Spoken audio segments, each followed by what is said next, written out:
As doenças respiratórias, né, que acometem os caprinos e ovinos aqui na região semiárida, normalmente são doenças, né, ligadas às pneumonias, ou uma broncopneumonia, uma sinusite, uma rinite.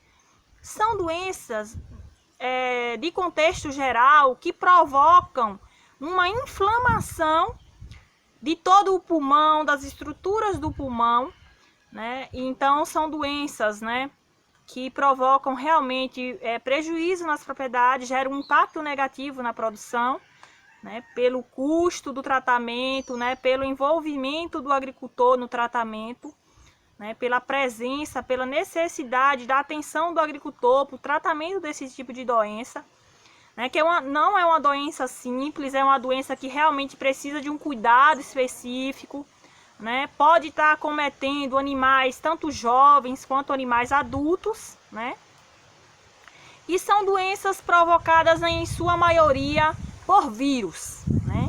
Então nós temos aí doenças, né, respiratórias que podem ter a presença de vírus, de bactérias, de fungos, ou da presença do verme pulmonar, né? E muitas vezes acontece também devido à inalação de partículas físicas ou aditivos químicos. Então, são doenças que, na sua maioria, também pode ser ocasionada por fatores ambientais ou de falha de manejo, né? Então, os fatores ambientais, como os ventos frios, as correntes de ar, né, a mudança brusca de temperatura, a presença da umidade, né, animais que dormem em currais que não são cobertos, então a presença da chuva, né, tudo isso que são fatores ambientais pode ocasionar uma doença respiratória. Outro fator é a falha do manejo, né? Ocorreu uma falha de manejo ali e a bactéria ou vírus se instalou. De que forma é que acontece? Na maioria das vezes, a dificuldade da limpeza das instalações, né? O esterco, a urina, né, provoca a presença da amônia, né? Então, o ideal é que o agricultor realize a limpeza, as desinfecções das instalações. Os agricultores também têm muita dificuldade na realização da vermifugação, e esses vermífugos serem aplicados de acordo com, né, para o tratamento dos vermes, né, gastrointestinais, mas também eles têm uma dificuldade de realizar a aplicação de vermífugos que também tem uma ação sobre os vermes pulmonares. Então, sempre está atento às vermifugações e que esse vermífugo tenha um princípio ativo sobre vermes gastrointestinais ou pulmonares. Outra dificuldade que a gente já observa que há uma falha no manejo é no isolamento e na quarentena de animais saudáveis, né, que apresentam algum sintoma, né? Outra coisa importante é o isolamento e a quarentena de animais comprados de fora da propriedade. Então, mesmo que esse animal ele não apresente sinais clínicos, o agricultor ele precisa realizar o isolamento e a quarentena desses animais antes de incorporar esses animais ao lote. É importante também que no momento do nascimento das crias, o agricultor ele realize o corte, a cura do umbigo e garanta que esse cordeiro receba mame colostro, né? Tudo isso são falhas no manejo que pode provocar, ocasionar a presença de uma doença respiratória. A forma de transmissão, ela acontece quando há o contato físico entre um animal infectado com um lote de animal sadio, né? No acesso de tosse desses animais. Então, esse momento, o agente transmissor é o ovino infectado. Então, daí a importância da gente se atentar, né, a ter animais, incorporar animais ao lote, apenas animais que já passaram pelo processo de quarentena. Outro momento de transmissão é no contato de animais sadios com a secreção dos animais infectados. Então, ficarmos atentos, porque o contato físico e as secreções, eles são o meio transmissor do vírus, da bactéria, do fungo ou de qualquer outro agente, né, que ocasione as doenças respiratórias. É importante a gente relembrar quais são os sinais clínicos dessa doença. Né? Normalmente, o principal sinal clínico é a presença da secreção nasal, a presença do catarro, né? A tosse desses animais, né? Animais que apresentam uma fraqueza excessiva quando submetido a algum esforço, animais que apresentam tristeza, né? Animais que têm baixo apetite, então os animais infectados ficam sem apetite, não querem se alimentar. Outro sintoma é realmente os pelos arrepiados, a magreza, né? No final, quando a doença ela já está numa fase aguda, esses sintomas ele pode progredir para que esses animais não se locomovam. Normalmente os animais ficam no chão e morrem em poucos dias. Como é que a gente faz o tratamento dessas doenças, né? Das doenças respiratórias? Normalmente a gente utiliza um antibiótico, né? E um anti-inflamatório, né?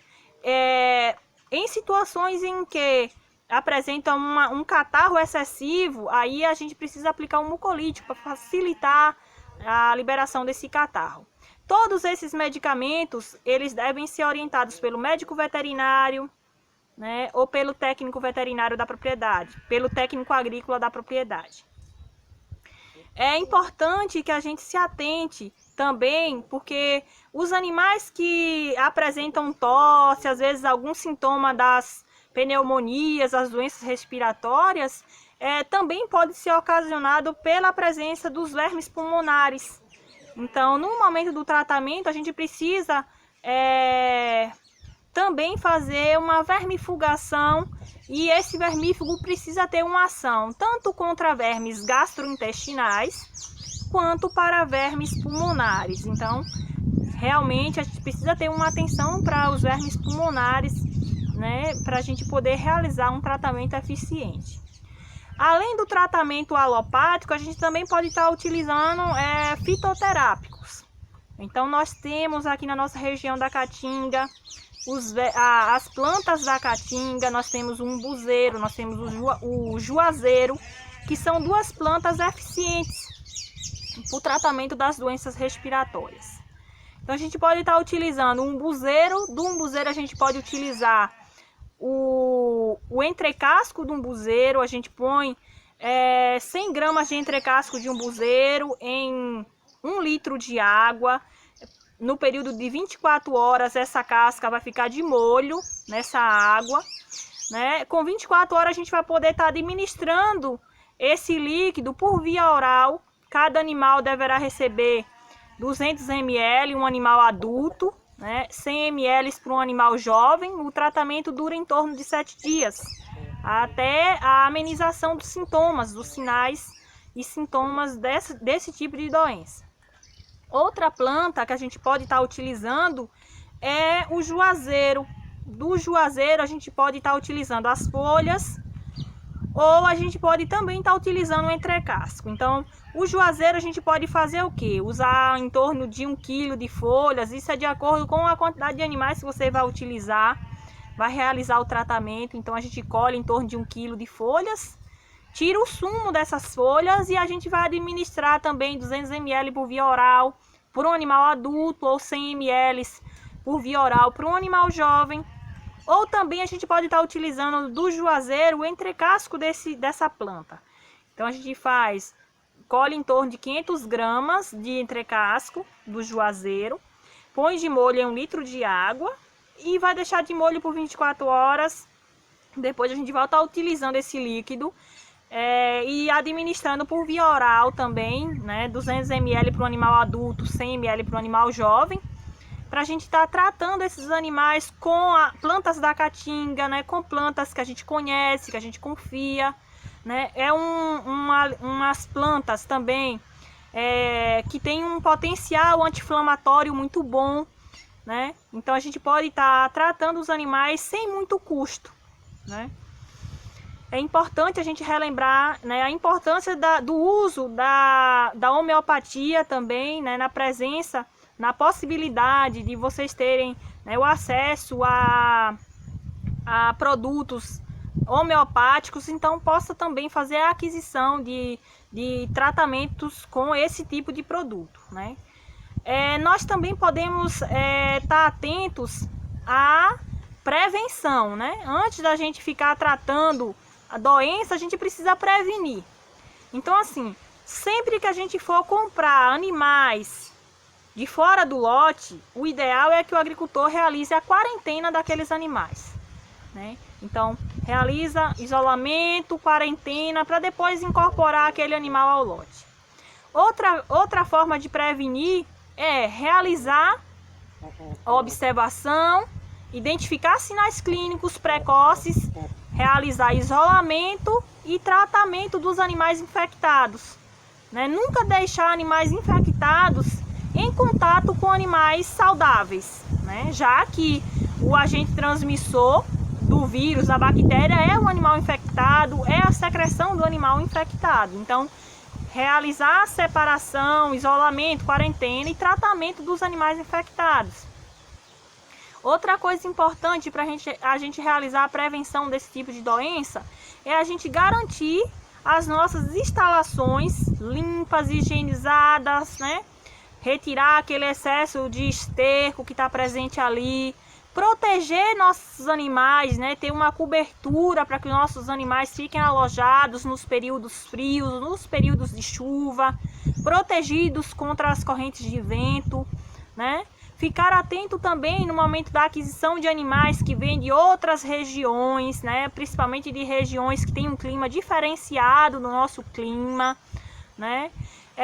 Também, outra coisa importante é a gente garantir a alimentação de qualidade, na quantidade necessária para nutrir os animais, né? Água de qualidade, né? Garantir também sal mineral o ano inteiro, né? Para consumo pelos animais, né? É importante a gente ressaltar, nós temos um vídeo aqui no nosso canal que fala sobre produção de sal mineral para ovinos e caprinos de forma natural, produzida nas propriedades, com subprodutos da caatinga. Então, se você não assistiu esse vídeo aula ainda, dá um pulinho lá no nosso canal, assista essa vídeo aula, já coloque em prática, porque a gente precisa garantir que os animais eles recebam, né, os minerais que não são complemente, né, essa alimentação com os minerais que eles não conseguem absorver no campo.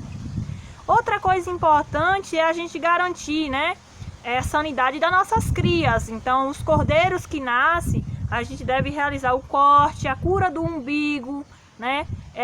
Garantir que esses animais bebam, né? Tomem o colostro após 6 horas até, né, 6 horas após o nascimento. Isso é importante para garantir a imunidade desses animais, né?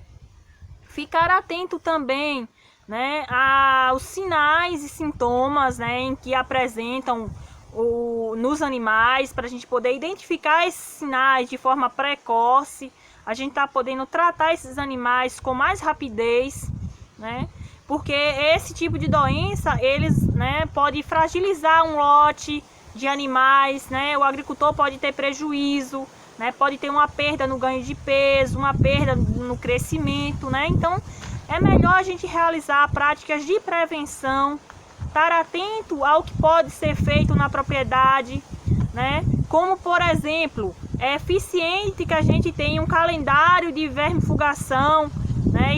Estejamos atentos para o princípio ativo dos vermífugos que a gente está administrando para vermifugar os nossos animais. Esses vermífugos, eles precisam suprir aí as demandas, né, dos vermes, tanto gastrointestinais, tanto também cobrir, né, os vermes pulmonares. Então, vermífugos adequados, né, que trate o endoparasita gastrointestinal e também o endoparasita pulmonar, né. Importante que a gente tenha um calendário de vacinação específico na propriedade, que a gente possa conhecer, né, o princípio ativo do vermífugo que a gente está aplicando, né, e, se necessário, durante o tratamento, realizar também a aplicação do vermífugo para, né, potencializar a recuperação desse animal. É importante também a gente ficar atento em nossa propriedade a todos os sinais que os animais nos passam, né? Às vezes a gente tem animais ali que já apresentam uma fraqueza, já apresentam uma anemia, já apresentam um pelo arrepiado, né? Que pode ser a presença de verme, mas também pode apresentar outros sinais que já indicam a doença pulmonar, né? Então é importante que a gente se atente a isso, esteja atento nas propriedades, aos sinais e sintomas que os animais indicam para que a gente possa não ter prejuízo com esse tipo de doença, né? Realizar a prevenção é a melhor forma, né? Então a gente pode estar limpando nossas instalações, garantindo higiene, garantindo, né, um ambiente térmico adequado para os nossos animais. Assim a gente consegue controlar um pouco mais da incidência da doença respiratória aqui no nosso território, principalmente agora no período de chuvas, né, que já se antecede, que é o período do inverno. Então, por isso, a gente sente a importância de estar aqui comunicando com vocês durante essa videoaula sobre esse tema, que são o tema das doenças respiratórias, das pneumonias, das broncopneumonias, entre outras doenças, que pode acometer os caprinos e os ovinos. A TER à Distância é uma adaptação das atividades de assistência técnica e extensão rural do Bahia Produtiva, projeto do Governo do Estado da Bahia, por meio da Secretaria de Desenvolvimento Rural do Estado da Bahia, executado pela CAR, Companhia de Desenvolvimento e Ação Regional, com recursos provenientes de acordo com empréstimo com o Banco Mundial.